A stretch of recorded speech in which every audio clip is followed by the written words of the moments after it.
Ginny Daly. Hey, Ginny.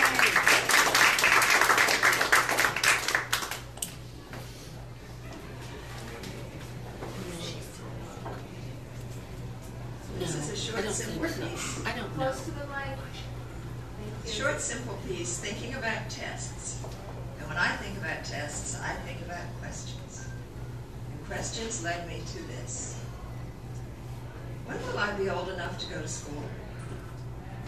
Will you be my best friend for today? Do you think I'll make the team? Who do you like? No, really, who?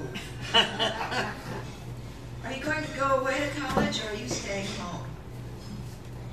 What do you think I should major in? All that pricey education to do this job? When do I get a vacation? A raise? Want to catch a movie and dinner? Will you marry me? Whose idea was it to have all these kids? How can we afford a beach cottage? Now what do we do with this big empty house? Can we ever afford to retire? Does Medicare cover that? How long do you think he has? How can I learn to carry on alone? Who knew there was a third chapter? Is that all there is?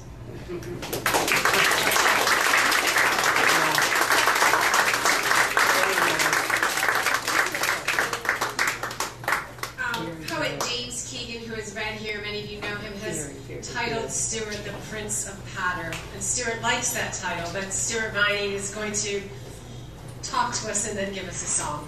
Okay.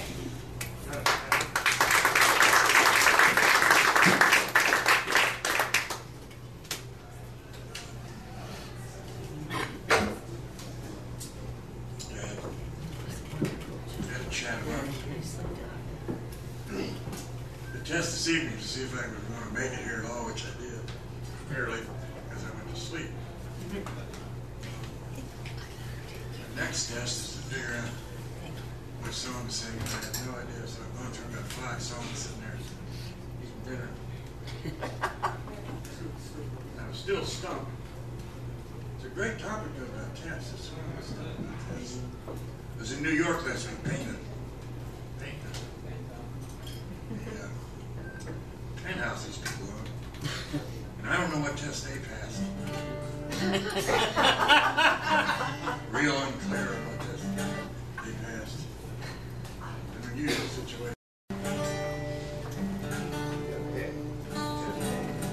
Thank you. Another test. So I couldn't really think of it. There's a lot of songs out there about broken hearts and hard times. Difficult things to overcome. But the more I think about songs like that, the more it reminds me of Mary Beth.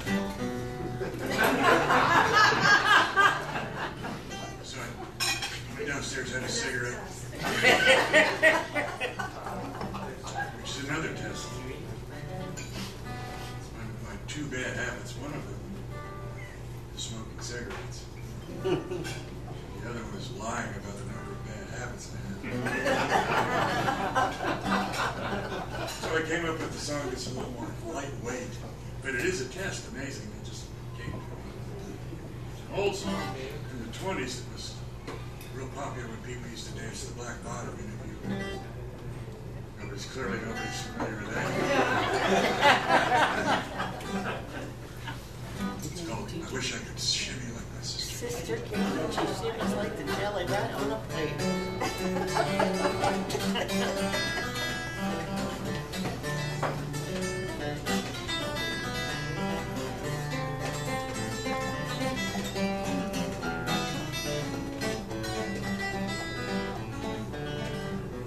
I went to the dance with my sister Kate, because everybody said you dance so great. And Kate can do a thing or two, and what Kate can't do is awful now.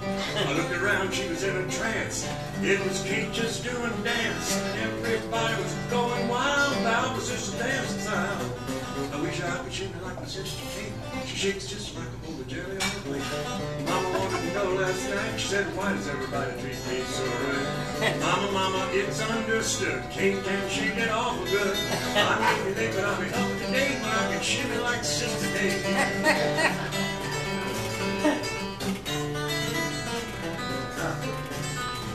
Never do it. Yeah.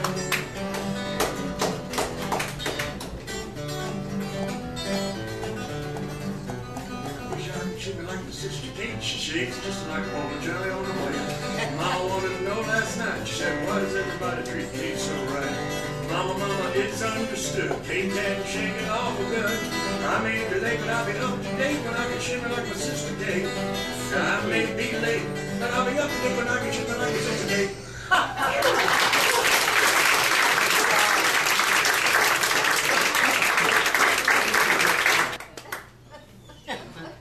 Two more readers, Ken Catterton.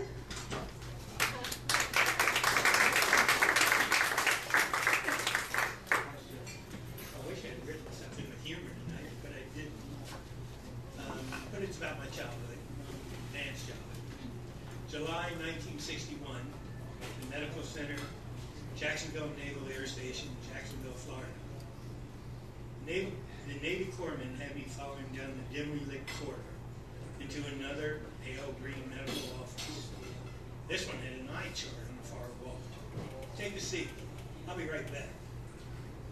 This was to be the final requirement of 2 days of physical examinations necessary to qualify for flight school. After the completed physical, I'd be off to Pensacola in 36 weeks of grueling training to become an officer, a gentleman, and a pilot in the Marine Corps. Only 2 months ago, I completed 14 weeks of boot camp at Parasite.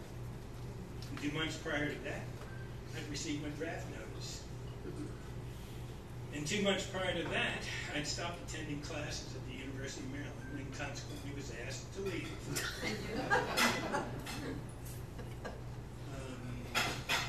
And weeks prior to that, I'd found myself frequently late at night, standing at the edge of Route 1, trying to decide in which direction to go.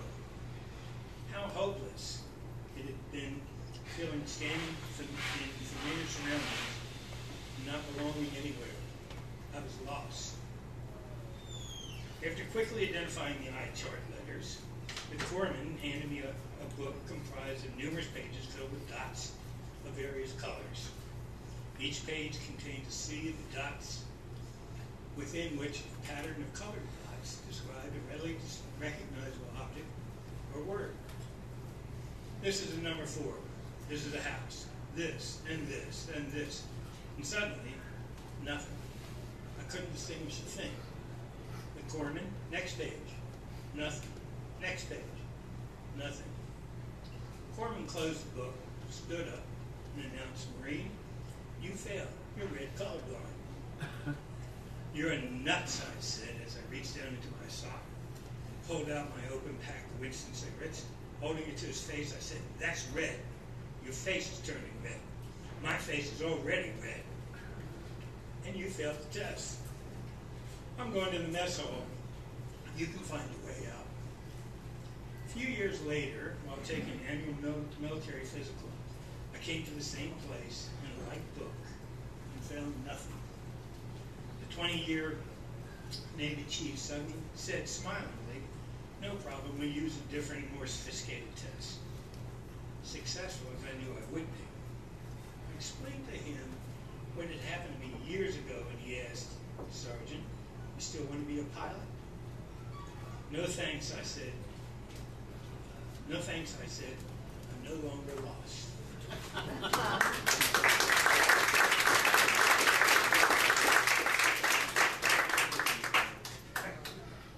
And our last reader for tonight is Faye Jacobs.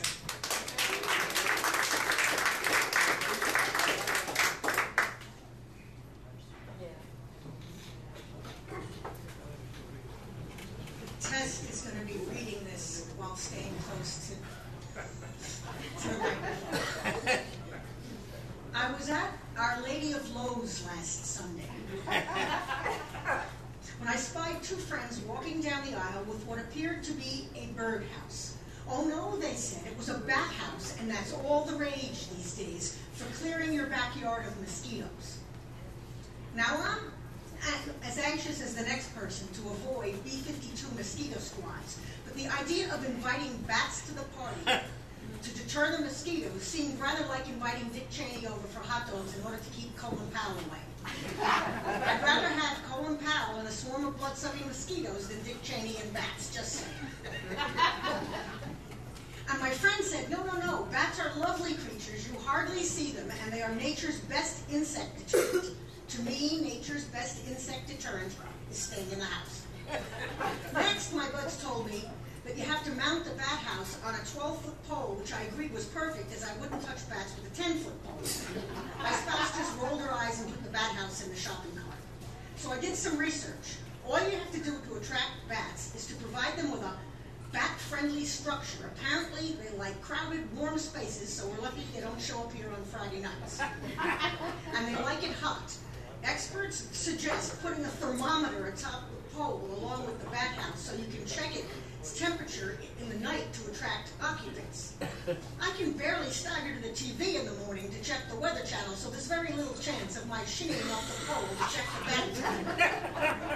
Here's good news. A single brown bat can eat up to 1,000 mosquitoes in 1 hour. Oh, boy. I imagine that a single gray schnauzer can eat one bat in the time it takes me to get them both apart. This worries me. A single brown bat consumes up to 3,000 insects a night. A third of them are usually mosquitoes. Oh my God, what the hell are the other two things? On the internet, I found a pamphlet called Attracting Bats, which along with Field Guide to Moose Dressing was something I figured I'd never have to read.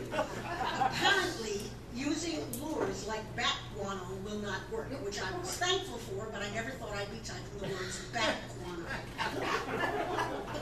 And here's another thing. We should have put the house up last spring before the bats came back from their winter hibernation.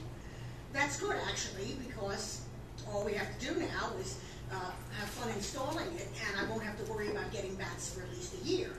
Now, that's a project I can encourage. I bet the bats hibernate in Fort Lauderdale like the rest of the road. Another bat book warned it could be 3 to 5 years before I get a healthy contingent of bats. At that time, when we sell the house, the bats will convey. This project is sounding better and better. I wound up on the internet all night looking at bat stuff. I especially liked the site and the advice on getting rid of nuisance bats. I didn't know there were any other kind. But no, there are a zillion varieties, and you can even sponsor a bat, and they have names like Gandalf, the Egyptian fruit bat. Yeah. I wanted to know whether I could get a welcome kit and a wallet-sized picture of Gandalf if I sponsored him. Can we email and get updates? Is my sponsorship enough to feed and clothe the bat for a year? I made the mistake of posting my little bat project on the internet and Facebook, and immediately started getting all kinds of dire warnings. Most began out with, "Are you crazy?" followed by the advice that building a house for purple martins would work just as well against mosquitoes. Then somebody who knew me, obviously, suggested I forget the purple martins and go directly to the purple martinis. It sounded fine. But then came the most dire warning of all. Careful, they love coming into the house, and I don't mean the mosquitoes. Ever try catching one as it flies from room to room on your curtains? We did, and had to call a bat catcher to do the job. Okay, now I'm picturing having to call Dracula exterminators for a bat geek to prowl around my darkened house with a giant net while I'm in a motel with the schnauzers. That did it. I sent my spouse, the bat house, and a 12-foot pole back to Lowe's with instructions to return, with citronella candles and deep woods off. I'm relieved there won't be bats at Schnauzer Haven anytime soon. And for me, I'm going for the purple martini.